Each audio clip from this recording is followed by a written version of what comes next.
मुंबई गोवा महामार्गावरील लोणेरे पुलाचा भराव अचानक धोकादायक झालेला आहे। पावसाळ्यासंदर्भात याविषयी चिंता व्यक्त होते। पावसाळ्यामध्ये मोठी दुर्घटना होण्याची शक्यता आहे। स्थानिक नागरिकांमध्ये यावरून भीतीचं वातावरण आहे। ठेकेदार आणि अधिकाऱ्यांची चौकशी करा अशी मागणी स्थानिकांकडून केली जाते।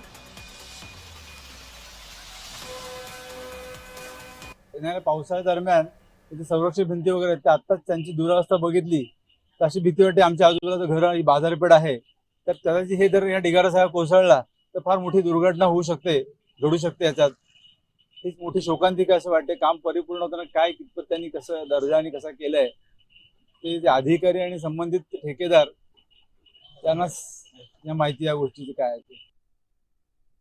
ही भिंत जी आहे, प्लेट आहे, ते आत बाहेर लेवल मध्ये नाहीत, त्याच्यामुळे ह्या पावसातच पडण्याची शक्यता आहे। त्याचबरोबर ह्या हवेला जे सर्व्हिस रोड आहेत ते अत्यंत खराब आहेत, त्याच्यावर ही डांबर वगैरे टाकलेले नाही आणि गटर जे सर्व्हिस रोडला आहेत ते पण झालेले नाही। अत्यंत दुरावस्था या लोणेरे या ठिकाणी झालेली आहे। हा ब्रिज जो आहे तो परत याला नवीन बनवून द्यावा असं आम्हाला वाटते, कारण या पुलाखाली जाण्या येण्याची सुद्धा लोकांना भीती वाटत आहे।